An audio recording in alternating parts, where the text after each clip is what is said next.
Hello, welcome to this episode of the Book Fix Podcast, a podcast where we fix lives one horror book at a time. I'm your host, Cheli. And I'm your host, Yajaira. Happy spooky season. Oh my god, we did it. We did it. Oh, Are you already scared? I'm a little scared. You're scared? I'm a little scared. Oh my god. Okay, we did it. End the episode. Done. Play the music. I'm so excited for this, what we're about to talk about. Oh my god. Oh, okay. It's funny because we're gonna read. I already forgot the title. We've changed this when we text each other. We keep changing the title. We're not gonna really make it at the end, but it's okay because I'm not gonna. Because I'm the final girl, bitch. It's funny because we keep mixing the words, and now it's just gotten to the point where you're like, "Are we gonna read not die?" Yeah. On our notes, I just put not die. Today we are going to be talking about "You're Not Supposed to Die Tonight" by Kalynn Bayron. Mm-hmm. Oh my gosh. They wrote Cinderella is Dead. It's a really good book. Read Cinderella is Dead. Look at that freaking artwork. That's amazing. Color swatch. That's amazing. I am very excited to talk about this one. Mm-hmm. We were supposed to read it a while ago. You read it a while ago. Yeah, it's been a while. So I finished reading it at the laundromat today. Today? Yeah, today. I read it today. Oh my god. Yeah. Okay. Well, I had read half of it, and then I read the ending today. Okay. So the ending is fresh in my mind. Okay. I feel like I'm gonna need your help with some of the beats. I remember like most of it.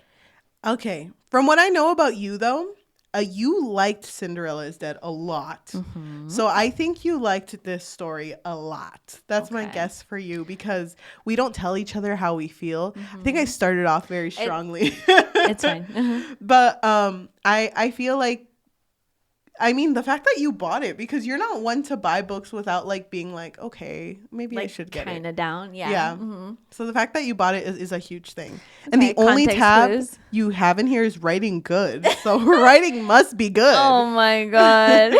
And I was hard copy? Oh my gosh. She's got money.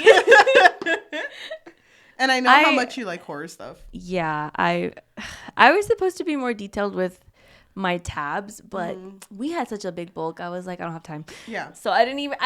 See, it's pink, and none of my tabs are pink. And Cheli was like, "Does that mean writing bad?" I know what happened, but I feel like the fact that you bought it and the fact that you wanted to put tabs in it means that it meant something to you. It really sparked joy.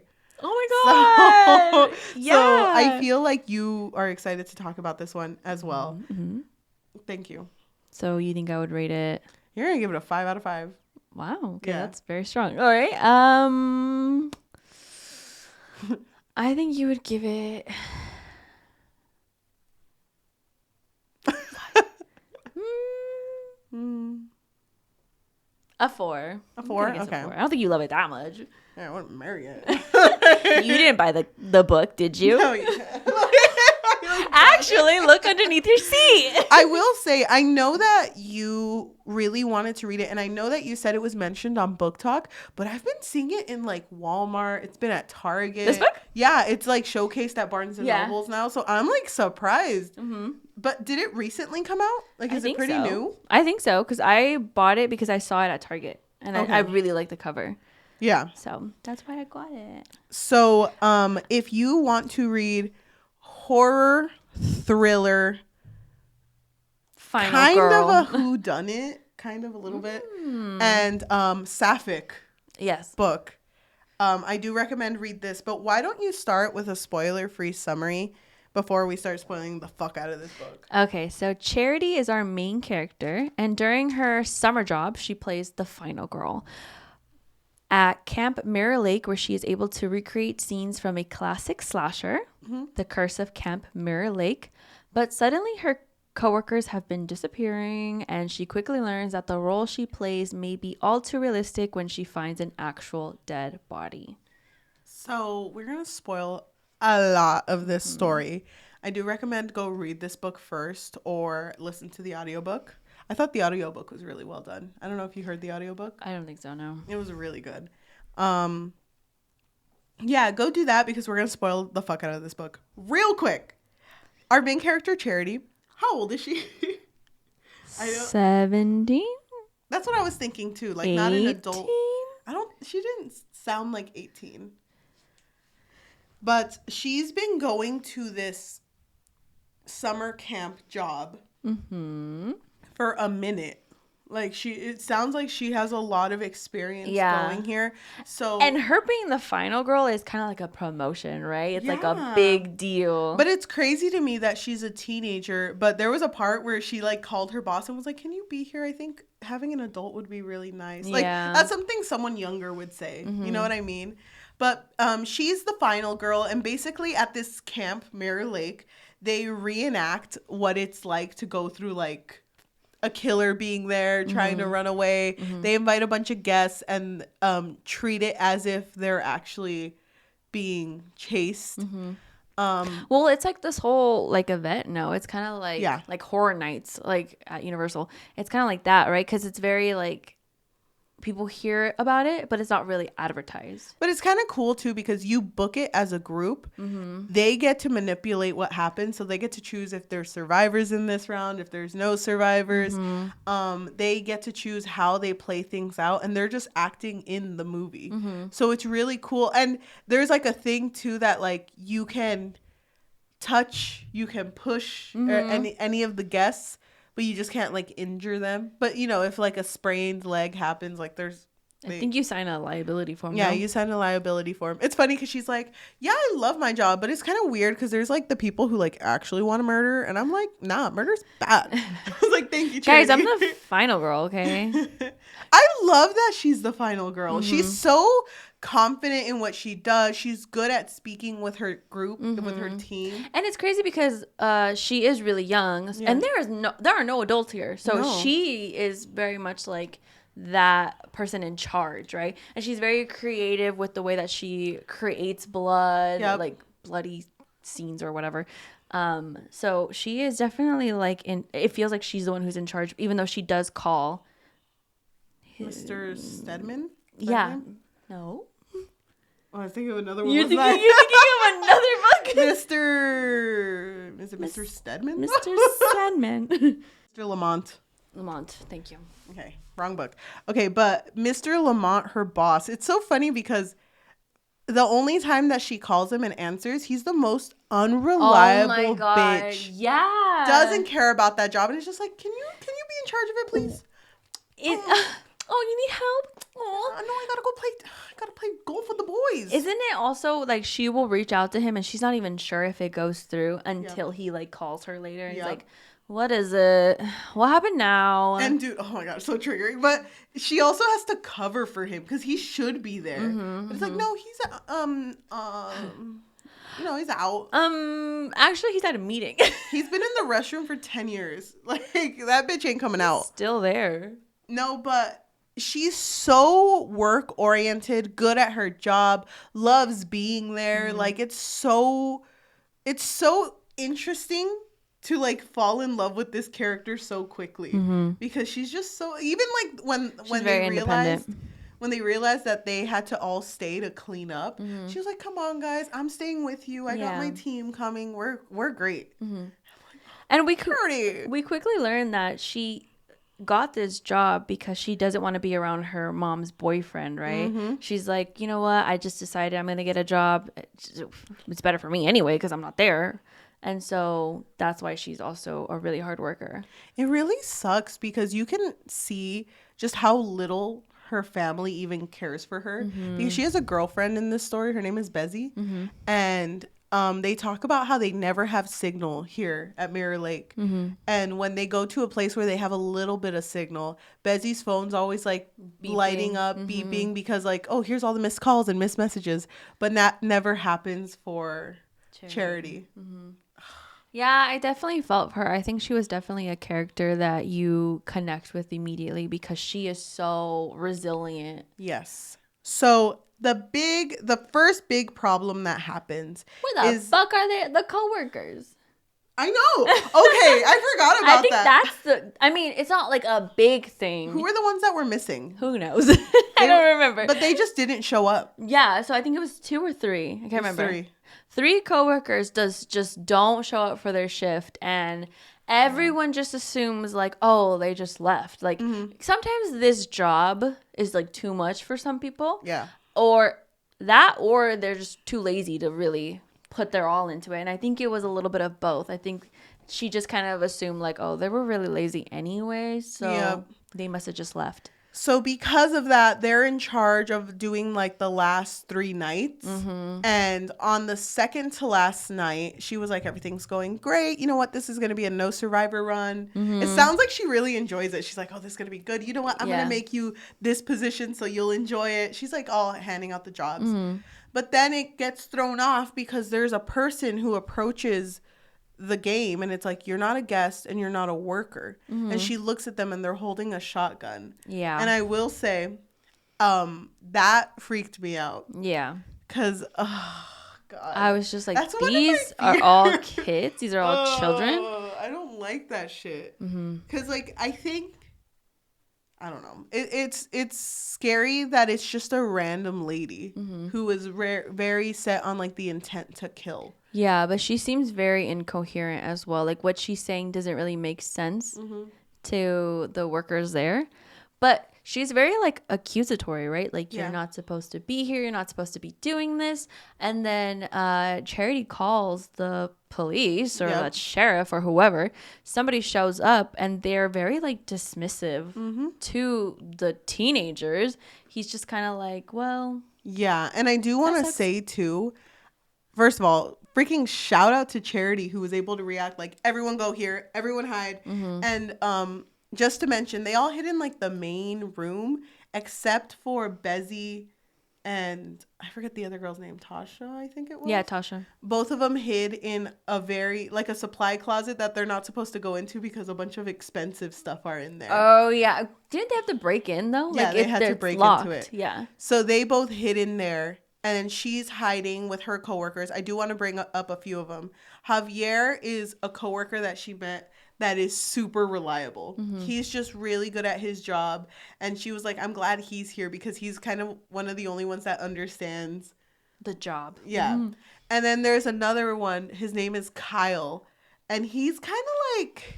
Is he the one who's always flirting with her? Yes. Yeah, right? Flirting with her. And it's always just like, I just don't get the straights. You know, it's like... I don't get it. And he was also the one... She's like, it's never going to happen. He was also the one that mentioned to Javier, like, I just really want to see a jackalope. Remember? Oh, yeah. It's like, he had to break it to him, like, that's not a real animal. Yeah. So, like... about that. He's described to be kind of, like, dumb. Like, there was even a moment there was even a moment when they were all told that they had to stay and clean the final night when Kyle was like, I don't really want to stay. And Javier was like, what are you gonna do, hang out with your grandma? He's like, yes, she's a very lovely woman, so yes, I am gonna hang out with my grandma. Yeah, that's better than this. Yeah, so they all have like very strong personalities, very close to each other, but when this happens they get very scared. And just the idea of just a bunch of teenagers while this woman is grinning at the window with a shotgun, and then the first time she shoots in the air, how like scared they all get. Yeah. And I hated the fact that when the cop got there, he was so dismissive of the whole thing. It was just like, that's Nancy. It's like, why are you so worried about her? I mean, she literally lives uphill. She lives like right there. You guys are telling me you've never gotten mad and brought your gun out? She has every right. She lives right there. Yeah. And then he was like, oh no, she does this all the time, or like she's not all the way there or something like that. I don't really know. Like the way that he was just kind of like making excuses to not really do anything about it was just annoying. And then he was like, okay, but where's Mr. Lamont? Oh, yeah. Remember? It's like, and I think that's when she had to cover for him, right? Yep. Like, oh, he's here. He's getting milk, actually. Oh, he's the most hidden out of all of us. He's really teaching us a lesson here. I know. Heard the gun. It was even before the gun was out. He sprinted. And I was like, thank you, Mr. Lamont, for teaching me a life lesson. But run first. Oh, God. Then when Mr. Lamont finally answers his phone call, she's like, this is what's happening. This is the deal. And then he's like, oh, my God. okay, what did she tell you? And it's like, apparently there's something we don't know about Mirror Lake. And he's like, okay, well, don't do the final night. Just close it. I'm going to have to deal with legality issues. Like, oh, yeah. don't even do the final night. And Charity had to cancel that one. And it was like a big group that really wanted to go. But she was like, okay, we're just going to have to clean up early and just call it a night. But throughout all of this, she starts like seeing things and hearing things that shouldn't be there. Like she always thinks that she sees a figure, she hears, or she feels like a presence nearby. And it's funny because even though she's the final girl and stuff, and they're like in a horror movie, she always goes like, see, if it weren't me, I'd walk in there and like investigate. But I'm not stupid. I'm not an idiot. I'm the final girl. Come on. I'm not going to do that shit. So I really like that she does that. And she always contacts, like, she doesn't hide anything. She always contacts people and is like, hey, was that you? You know, it's like she investigates it immediately. So I like that she doesn't question it and she just shuts it down as soon as it comes up. So I think it's the day after and they're all like cleaning up. I don't remember. But Kyle mentions that his grandma really didn't want him to come there. And it's like, I wonder, whatever your grandma knows, I wonder if it's the same thing that Nancy was talking about. So then Kyle calls his grandma and he's just like, why didn't you want me to come here? It's like, well, didn't you hear like a lot of teenagers died? You know, and then instead of explaining further, he's like, no, you're not supposed to be there. You're not supposed to. And then like, yeah, she kind of like goes really frantic at this moment. That was scary, dude. That made me feel like, a lot of this book made me feel that, where it's kind of like, oh God, I hate when humans do things that are slightly uncanny. And there's a lot of that in this. Yeah. Was it at this point where they found the bodies? Yes. Explain. So I think they're cleaning up, right? Because they're like, okay, we're all gonna go home, and so they're cleaning up the place. And I can't remember exactly who goes into the rooms. I think it's Charity. She goes into the like their bedrooms, right? She's cleaning up, making sure everything's in order, and then that's when she finds one of the bodies or all of the bodies of the coworkers who went missing, quote unquote. And that's when she realizes, like, oh, shit, like, something is really wrong. Where did she find them again? Wasn't it just in the room? Were they? I think so. Okay. I don't remember. I do remember. I don't exactly remember, because I don't remember if she found all of the bodies or just one. Because I think it might have been one, because then she was like, well, this kind of explains the other two as well. Was she alone when that happened?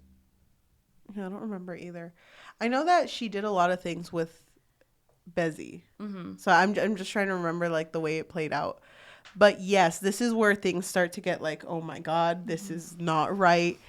And I think their first thing is like, we need to, well, Mr. Lamont doesn't answer, so that's a no. Yeah. Oh anything. Yeah, to get answers from him. Yeah. So that's a no. And then they're like, well, maybe there's something he's hiding.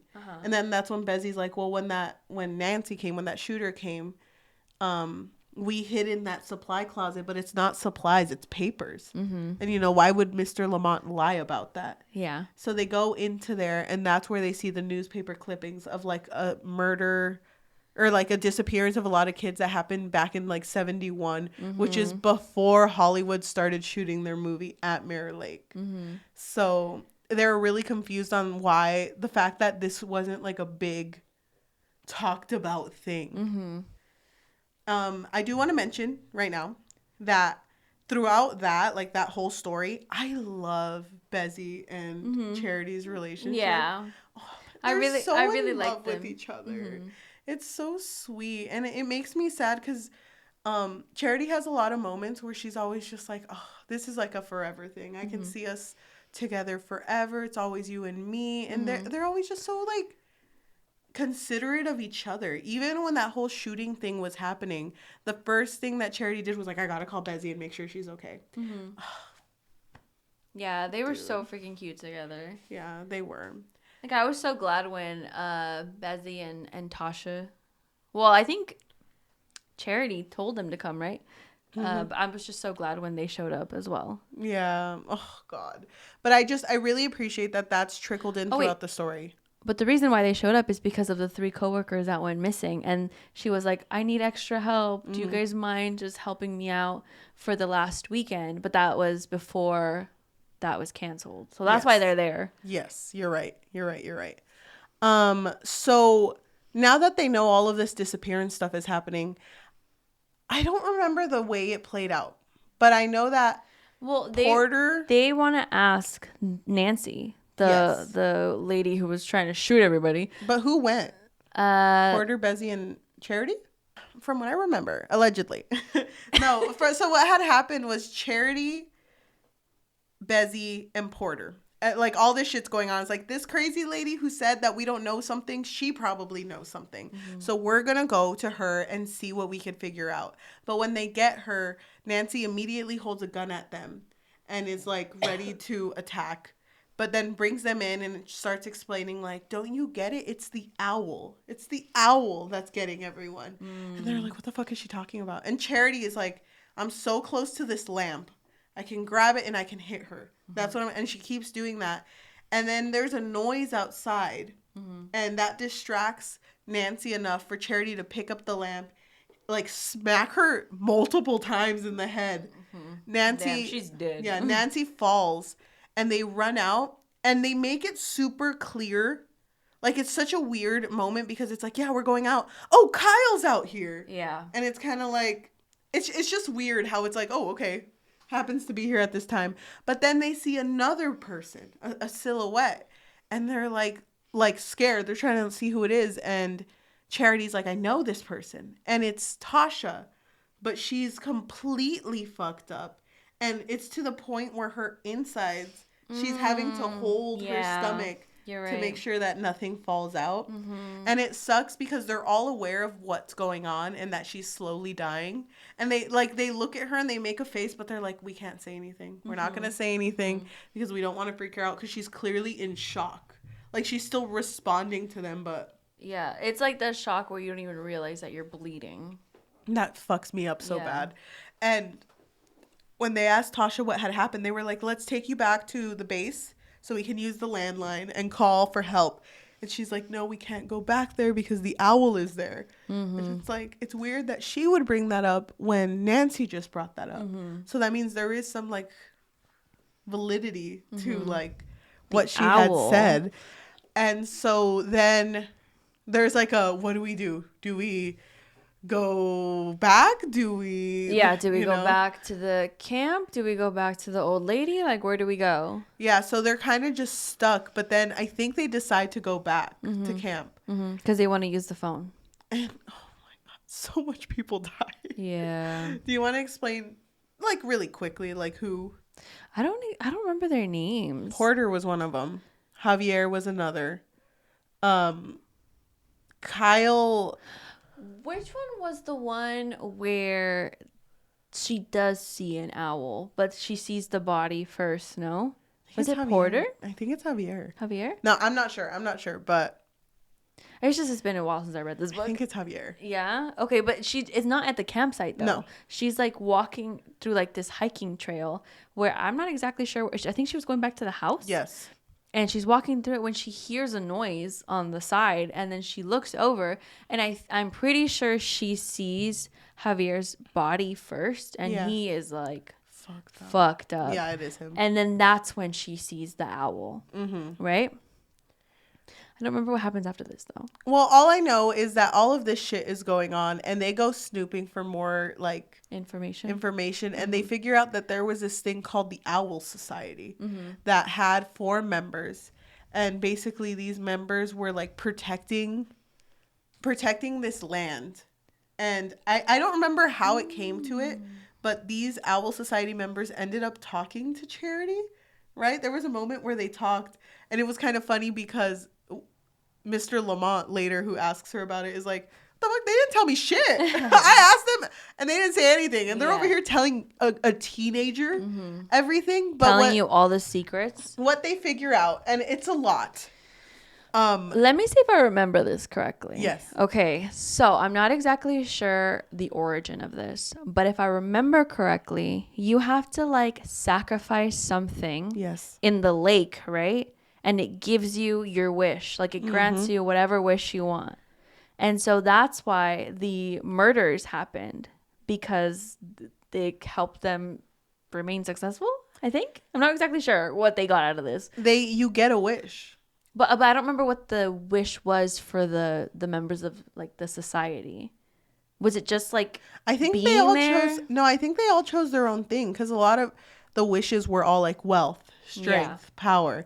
And so going near the end, when all this bad shit is happening, fucking best boss in the world, Mr. Lamont, shows up. Best boss. Number one boss with the little mug. I took my 5 minutes. What's going on?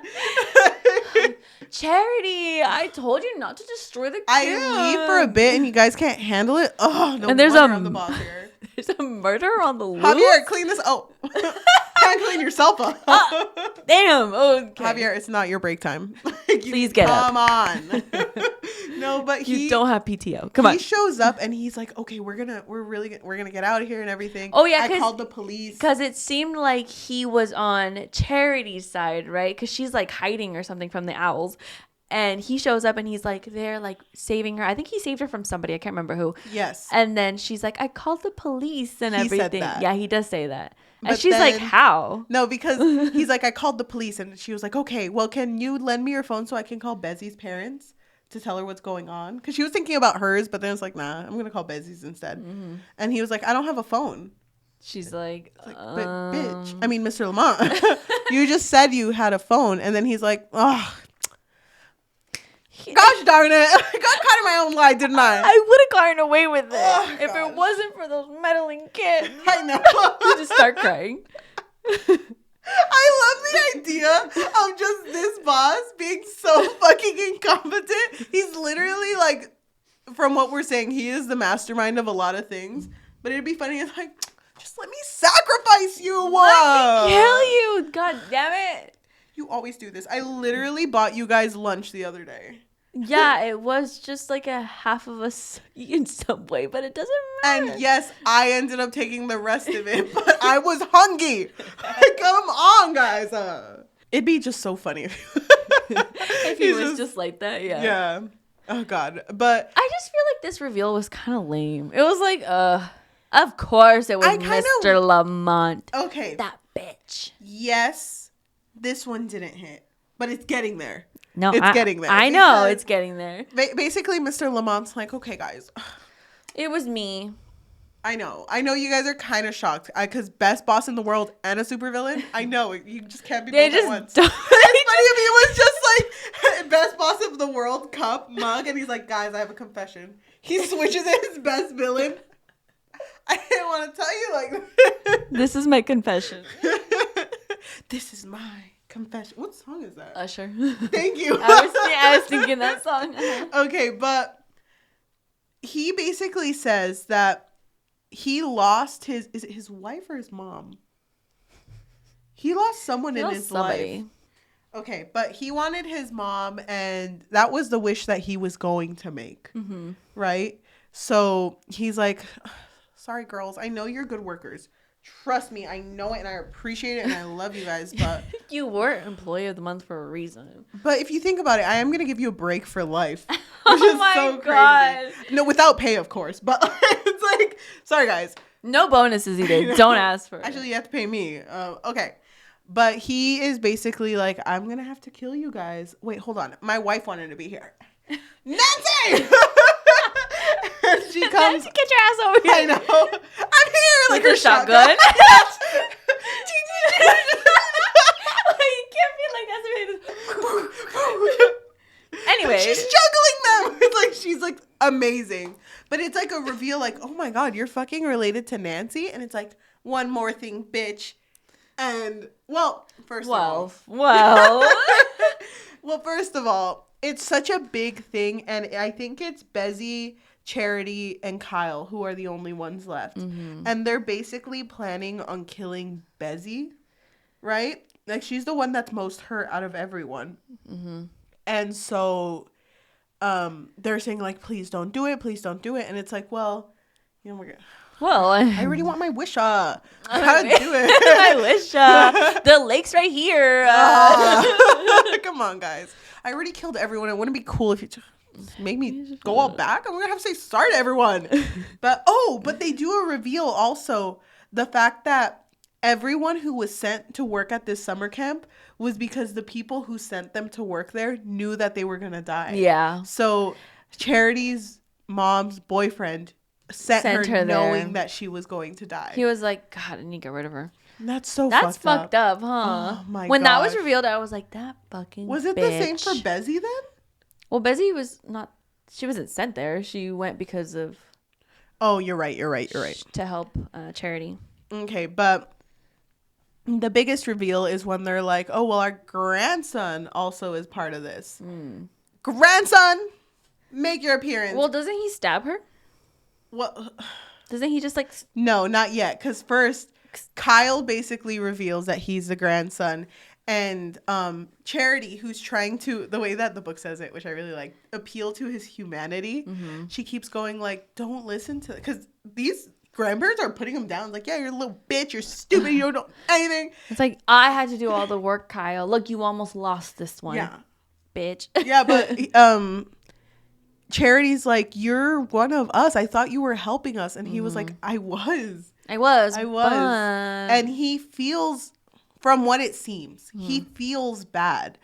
But they basically tell Kyle that he has to do the last kill. And so he goes It's kind of like a way to prove himself, right? And he goes up to Charity.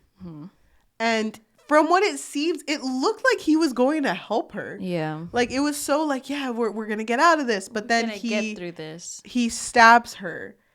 And it just ends. Like, it says that things hurt. It's really hot. And then it gets She really does fall cold. into the water, though. She falls into the lake. Yeah. And that's how it ends. And it sucks because basically all that we know is that Mr. Lamont's there, Nancy's there, Kyle's there, and Bezzy's there. So it goes a year later. And this is the epilogue. And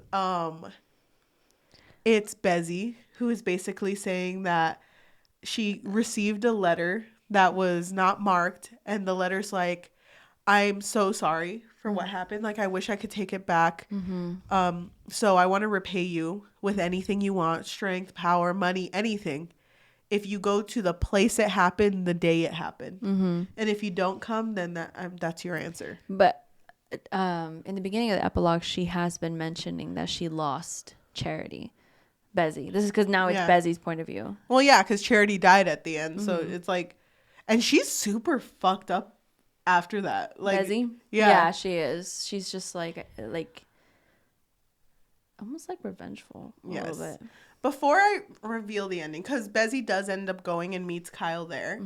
And Kyle is basically like, here's the incantation. If you ever want to use this lake, Mondays through Fridays, 8 to 5. On it's like Tuesdays Eastern Standard. Tuesdays we do have a cleaning. Yeah, so please, from 1 to 2 p.m. Please don't come at the same time because the cleaner does get mad. So no. But it is revealed. I think he tells her, because she's like, why did you do it? Like, what did you get out of it? And he was like, freedom from his grandparents. Yeah. It sucks. Because there's a part of me that wants to believe that he regrets it, but it doesn't seem like he does. No, not really. But I was talking about it with my friend. I texted her after I read this book. And I was like, wouldn't it seem, though, would you argue that he went there knowing that Bezzy would kill him in order to get that wish? Like, is that what he wanted? Like, he got what he wanted and he wasn't satisfied? I think so, but I don't know, because I can't really remember his character in the beginning. So I can't remember if he has like an ego. I don't know. He didn't. He was just aloof. Maybe he was like not happy, of being, maybe he wasn't happy and he felt so remorseful that he was like, I'm okay if she does end up killing me.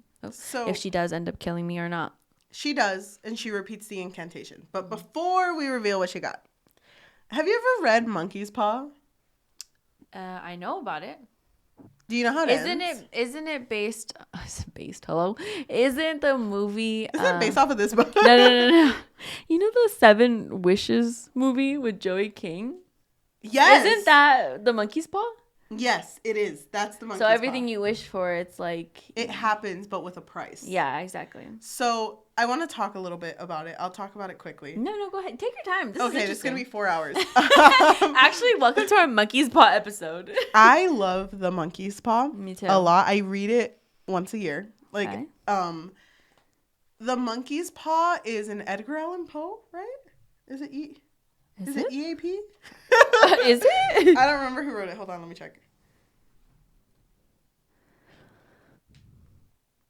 So, The Monkey's Paw is a short story written by W.W. Jacobs, not EAP. Damn. But basically, it's this guy who gets a monkey's paw from his friend and is like, here, you can make 3 wishes with this shit. Mm-hmm. And it's like, really? I can make 3 wishes? Like, yeah, but... I don't remember how he gets it, but it's basically like, just be careful with it because it's very unreliable and whatever, but it will give you what you want. Mm-hmm. So for example, let's say if you wanted to never be sick again and you heal yourself from all illness, that means someone in your family close to you dies. Yeah. If you want money, and I think that's one of the things he asks for, then everyone in your job got laid off except for you. Mm-hmm. So it's like there's a price to what you're... To make it happen. So much. There was one that they did where it benefited him a lot. But with the benefit came his son dying at work. And after that, they were like, no, I don't want to use it anymore because, look at what happened to my son. And it was a horrible death. He basically worked at like a construction place and they were, I think, breaking down wood and throwing it in those big choppers and he fell in. So he completely got like mangled up. And so then the wife becomes very like, no, I need my son back. And she grabs the monkey's paw and is like, give me my son back. And the story ends with someone knocking at the door and she's like going towards the door. And I don't remember if it's the husband or like a third party, but they run and grab the monkey's paw and it's like, undo that wish. And then they open the door and no one's there. And it's kind of like, what do you think they would have seen if they had opened the door? Because it never said what state the son would come back in. Yeah, probably the same way he looked when he died.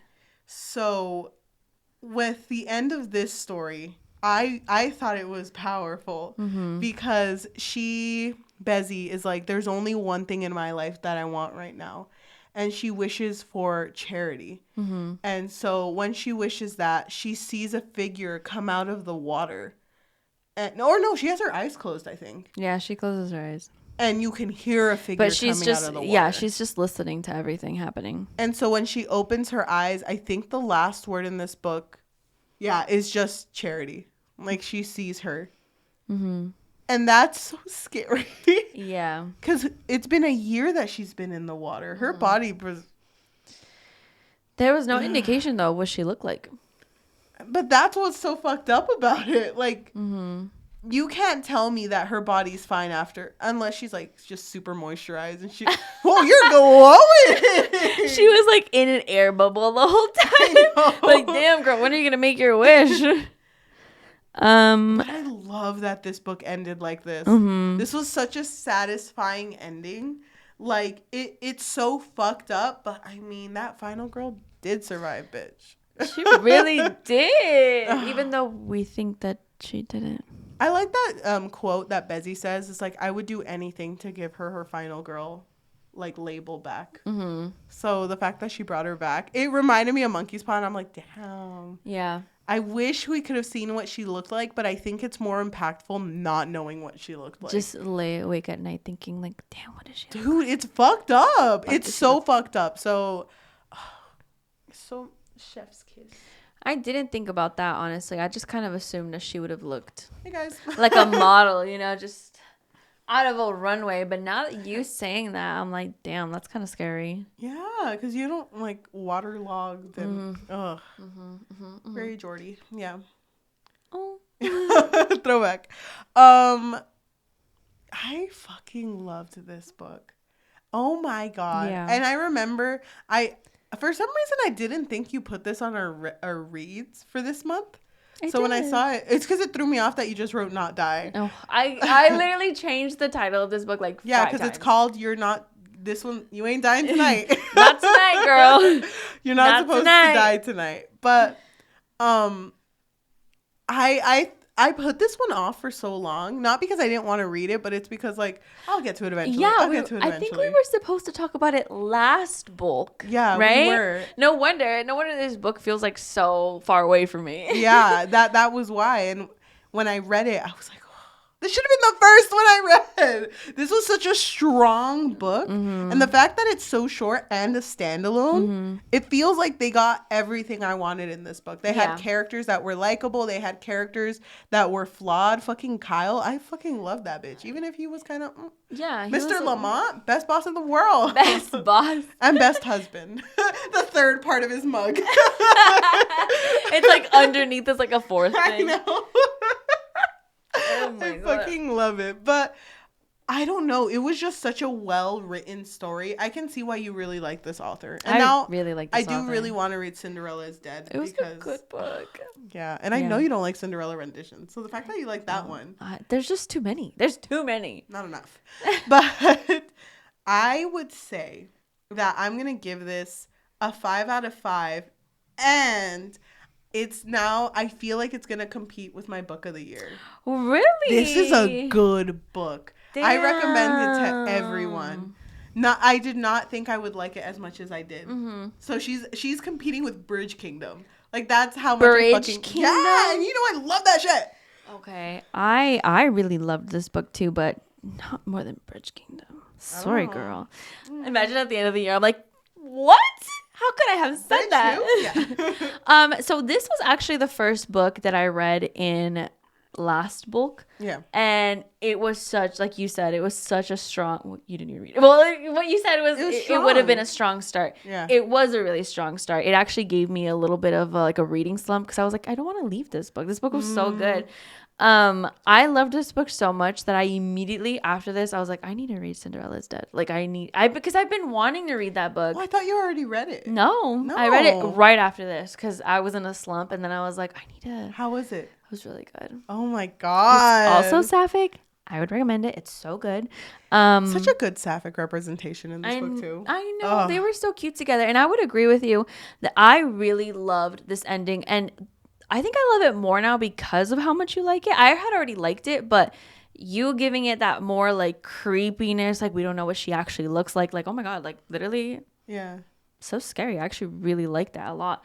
And I really loved Charity's character. I thought she was amazing from the very beginning. I loved the characters. So when it was revealed that Kyle was a bitch this whole time, I actually cared. Yeah. I wasn't sure how to feel about the whole owl thing because I think that's kind of like overdone, no? Yeah.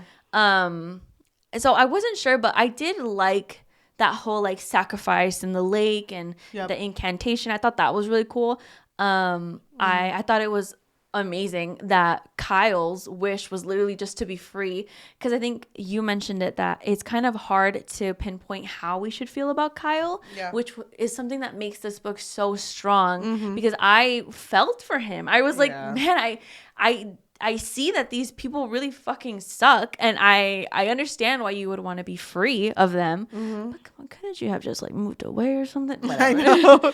But yeah, the fact that he was willing to do that much to be away from them is so telling on like how desperate he was. Yeah, exactly. So it's hard to hate someone like that. And I even loved the last chapter with Bezzy's point of view because I really felt how heartbroken she was to be a part. You know what's funny? This book, oh my God. This book is oh my God, what is it called? Wait, pause. The fact that Charity didn't even talk. I'm sorry. Oh, I know, right at the end. This book gives me a similar vibe to The Haunting of Bly Manor, which is on Netflix and it's really, really good. It's just that ending I didn't love, but this ending gave me that same vibe, but I really loved this ending. Like the way that You're Not Supposed to Die Tonight did it. I really, really liked it a lot. So yeah, I just really loved it all around. I would also give it a 5 out of 5, but I don't know if I would say it's in the running as my favorite. I just really loved this book a lot. For me, it is. I don't know what's in my 5 out of 5s currently, but I know Bridge Kingdom is. Yeah. And it's so funny because when I finished this, I wanted to tell you, can you just please read this book? Please, yeah. Please read this book. Oh my God. It's so funny because I saw a post about it, I think 2 weeks ago, about talking about it being sapphic, and that was what pushed me to be like, I need to read this soon. Like, oh my God, I should have started with that. I should have been like, it's sapphic. I'm glad you're here to like understand how much the ending means to me. Yeah. Oh God. I really like this book. Shit. Mm-hmm. Yeah. Oh my God. What a turnaround. From the last episode. If this isn't in order, just like when you listen to Blackened Teeth, just like the different, now there's animo. Yeah. Oh my God. I forgot you said that. Con más ánimo. Thank you. How would you translate that? With more enthusiasm. Okay. Yeah. Yeah. With more animation. But thank you. Oh my gosh. I loved talking about this. Thank you for everyone who's listening to us in podcast form, whether that be Spotify, Apple Podcasts, Amazon Music, or anywhere you get your podcasts on. Thank you so much. If you can leave a rating of 5 stars and a review telling us what you want us to read next or how you felt about this book. Mm-hmm. Thank you for everyone who's been giving so much like engagement in our, I don't know. It's just so nice to see like there's people out there being listening to us. Queens, you know? Yeah. But thank you so much. If you want to help us a little more with that and let your friends, family, loved ones, enemies, your bosses maybe, tell them about your bosses that ignore you. I know. Tell them about us because the best type of exposure is through word of mouth. If you want to support us monetarily, what can they do? So we did make a Patreon, and for right now it really just is there for you guys to let us know that you really appreciate and like what we do here. We do post twice a week. It takes a lot of time, a lot of brain power to be able to just take in these stories. So if you want to show your appreciation a little bit more, you can find us on patreon.com/bookfix. And if you are watching us on YouTube, hello, if you can like, comment, subscribe, and hit that notification bell because we post every Tuesday and Thursday. We end these episodes with a dice roll. Basically, if our dice lands... I kind of liked doing 2, though. Should we scratch that? Should we keep that Yes, going? I love that. So, okay, we're going to end our episodes a little differently now.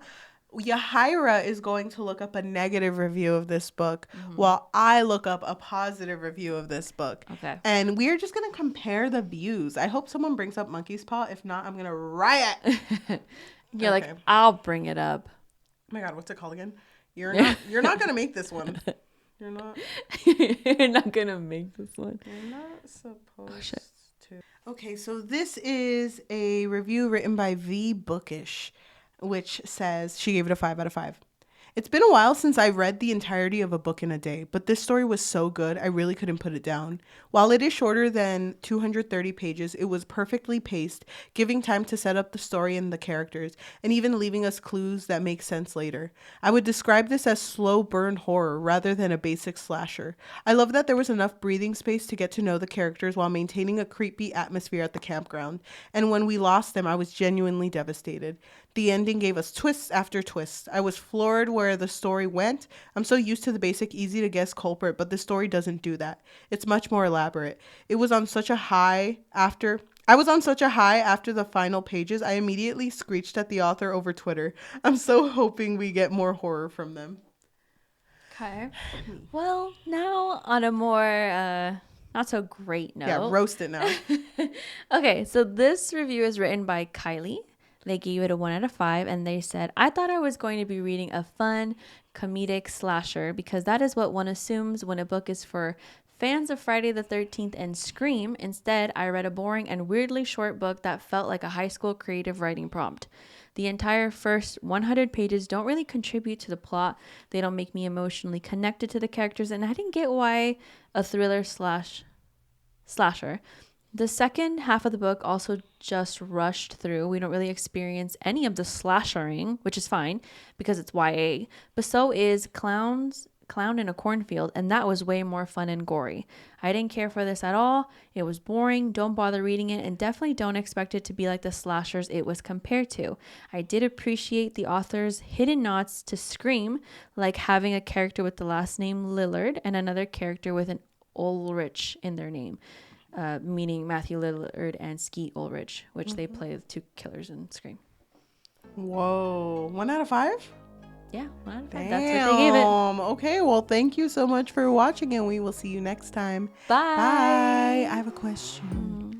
So, isn't this Bloomsbury? Aren't they the movie people? Scary movies?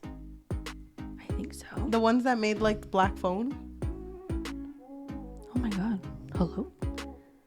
Because if it is, will I see a movie of this? No. It's something else. I know which one you're talking. I don't think it's the movie. Bloomsday.